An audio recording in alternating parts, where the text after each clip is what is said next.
Ito Thank you, sir. naman po si Butch Bartolome. Butch Bartolome, my sensei, my business mentor.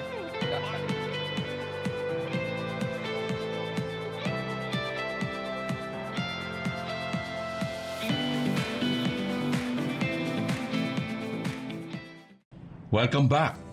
Sa episode 2, alamin natin kung paano lumago ang negosyo ni Rachel Leones, paano siya pumasok sa printing business, at sa mahalagang aral na natutunan niya mula sa Go Negosyo at Kapatid Mentor Me program.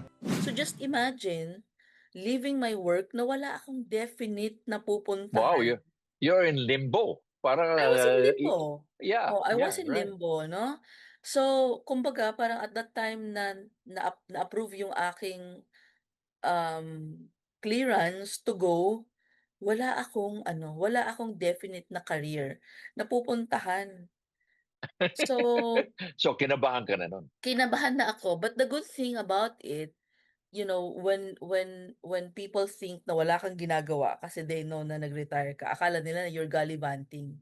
There were so many opportunities na in-offer sa akin ng mga colleagues ko. So I started designing for NGOs, yung kanilang mga publication. And because I know the sector, I come from a development sector, so hindi na lang technical inputs yung kaya kong maibigay sa kanila. Ayun. So yung Oo. creative side, so I was writing and at the same time I was helping them convey the message on a creative manner pero providing them the technical and the creative inputs. So So nagle-layout ako ng mga you're able to harmonize, to 'di ba? harmonize yung The two skills. the creativity and your technical knowledge, 'di ba? Yes. And I Hindi think kagaya nung that's araw, technical ka lang. In other technical ka words, lang. kahit gusto mong pumasok sa creativity, hindi Mm, kasi merong standard. So may ngayon standard. oo. So yung pagkakaroon mo pala ng floating ay nagkaroon Yeah. ng kasaysayan, 'di ba? Yes. And I So think that's also a good input, sir, for those who wanted to pursue this kind of mm, um, career or business. You don't mm, really have to start from scratch.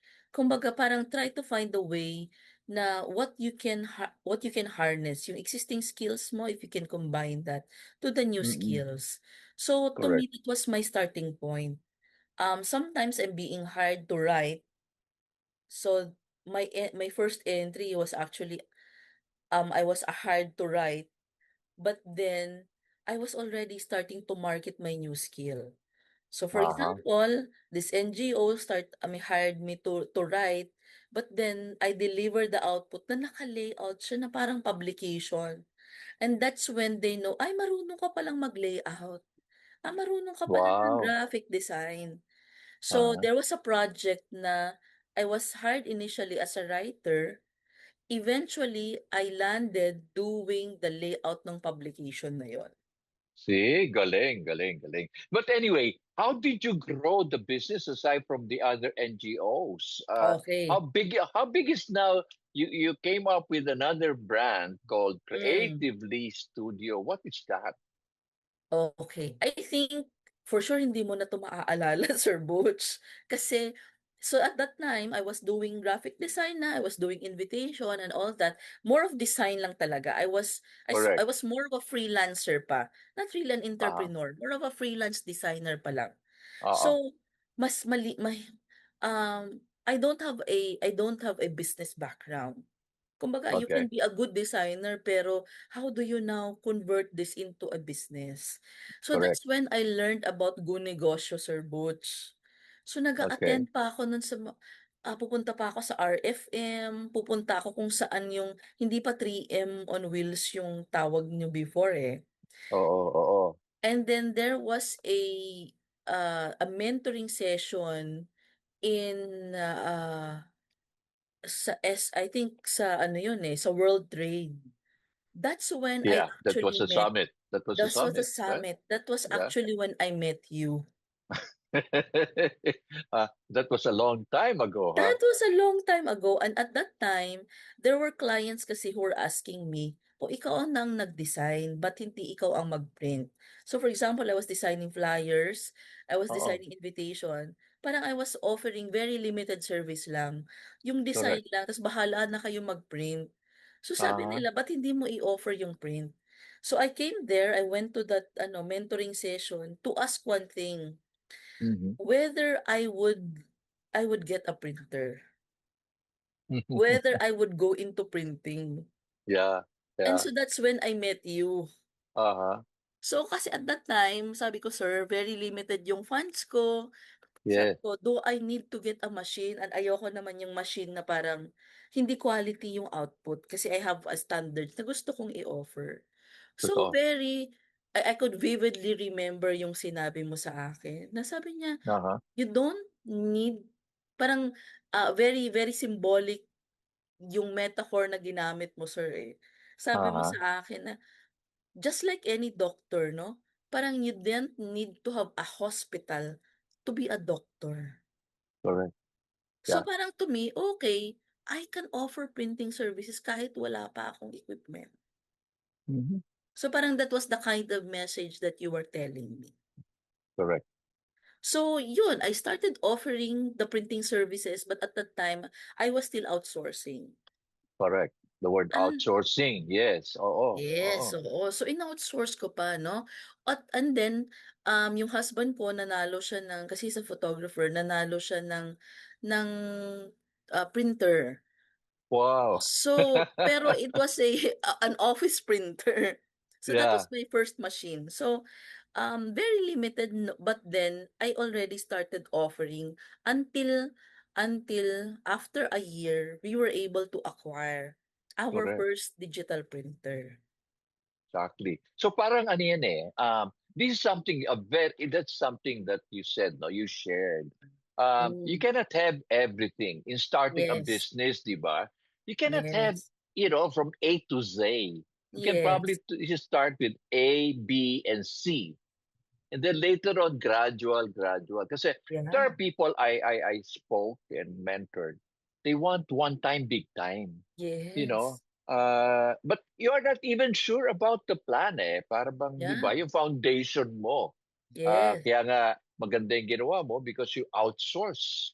You want to hmm, test the water, di I ba? want to yeah. Yeah, So just imagine kung bumili agad ako ng printer tapos hindi ko naman, kasi wala akong idea. In fact, correct. hindi lang naman equipment yung for this industry, you don't have to just learn about the printing. Ang even yung paper side, yung raw materials Yeah. 'no, wala akong idea about the raw materials. Hmm. Yung paper industry, which is the raw material nung industry na 'to, wala din Correct. akong alam 'no. So, but then, napakalaking bagay, sabi mo nga sir, yung you don't have to take that as a challenge na wala kang Yeah. ganito, hindi mo alam ito, eh, di Oo, wag aralin mo mo. kalimutan mo na. Kalimutan mo na, parang, Para bang "Ayoko, di nagninegosyo ko ka, alam 'yan, eh." oo, hindi Oo, mo 'di alam ba? yun eh. Oo, So, parang, yeah, what totoo I yun. did was that, um, every now and then 'pag may makakausap akong tao, kumbaga I was finding a way paano aralin yung industry na 'to. Correct. So, nag-attend ako ng mga parang meetups Yeah. ng mga freelancers, even freelancers and graphic designers nag-attend ako. Nag-attend po ako ng mga, meetups ng mga crafters. Kumbaga I was finding a way to add knowledge Mhm. and True, true, skills. And dun true. ko na little by little, dito pala sila bumibili. Ganito pala sila Mhm. magpresyo. Doon pala sila kumukuha ng raw materials. Parang for Correct. every event, um, I was adding information, I was adding skills, 'no? And Mm. yung the good thing about my first printing partner, sir, very generous po yung owner. There was Yeah. even a time na parang he sat down with me and gave me 1 hour lecture about the printing industry. So But parang siguro this is, if you try to reflect, everything falls into place. You Everything notice? falls into place. Parang Yes. sinasabi natin, there's a reason for everything. Di Yeah. ba? Kumbaga, there are people who ask, why? Yeah. But the question is, the question of why is actually on you. Nasa Yeah. iyo eh, di ba? Yeah. Not everything can be given to you in one silver platter, but the continuous learning, kumbaga, may awa ang Diyos, ang sipag ang Mm. tao, di ba? Correct. So yun yung sinasabi natin, di ba? But again, it's not too late because you were given a promotion and something tempting, right? But what happens? But again, wala rin. Anong promotion Wala kung rin. hindi ka naman masaya, di ba? And then So, I was and already in yeah. my sir, I was already in my mid-30s. Oo, kita mo 'yon. Medyo delikado na 'yon, 'di ba? Medyo Your delikado na yun, alam 'di ba? availability mo, 'di ba? Yung Oo. employability, 'di ba? Ang tawag. But you became a mentor, Rachel. You joined the circle of mentors. Why Mm. what made you decide to do a paying forward? Yeah. So, kasi nung 2000, I think around 2018, sir, I Mm. started already having clients na fellow MSMEs. Ah, So parang there were creative requirements from fellow MSMEs na gustong magsimula ng negosyo pero wala silang idea kung kanino mm, sila lalapit to do their labels, to do their mm, logo, to print this. So parang that actually gave us a concept nung Creatively Studio nung 2018. Parang the mm, idea, the concept, and it also came from our own experience na 'pag nagsisimula ka ng negosyo, you have a need for creative requirements. So, kanino ka ba lalapit? Kasi that was also our experience, parang wala kaming idea, kanino ba kami pupunta, kanino ba kami makikipag-partner? In our case, we mm, have to go to different individuals to different person. So mm, that was the kind of inspiration for Creatively Studio na parang 'pag mm. may mga MSMEs na magsisimula, meron silang mapupuntahang creative partner who can do their creative requirements. So that Correct, was correct. kind of, to me, parang it's already a diversification of the other brand. Kasi yung Mm, Racial Arts, it was more of my artwork. For mm. Creatively Studio, we're doing artworks na hindi ko na lang gawa, 'di ba? Para sa mga MSME na. So we Ano, came up yeah. with the idea of having like a one-stop shop for creative services for fellow MSMEs nung 2018. Actually, I pitched itong idea na, sir, to other parang mga programs, 'no? Mm. Hindi po kami hindi po kami na-approve. Parang the idea ng isang collaborative hub parang medyo vague, ano ba 'yan, ano ba 'yan? So, Oo, pero hindi po ako nag-stop doon, 'no? Hindi po ako nag-stop doon. Sabi ko kung hindi kami mabibigyan ng chance, na mag-put up ng isang creative hub, so we'll try to do it our way. So nung correct, 2019, nag-join po kami ng Kapatid Mentor Me program dito sa correct. Rizal. Uh-huh. Dito sa DTI Rizal. So, that's when we started to actually have our physical shop, yung physical studio. Mm, mm, From mm. bahay, so that's the time na nagkaroon kami ng our first studio ng 2019. Nag-start kaming mag-set up, tas nag-attend ako ng KMME. And we're supposed to open ng 2020. I would remember 2020 pandemic, Tapos nag-pandemic. nag-pandemic. Oh, 'yan, So, oo. i-o-open yung studio, Oo. iko-close din siya, 'no? Ah, And then, so paano ako naging mentor? Kasi nung 2020, early ng pandemic, siyempre close ang lahat. ano ang, how big is the business now of Rachel and the husband, Creatively Studio?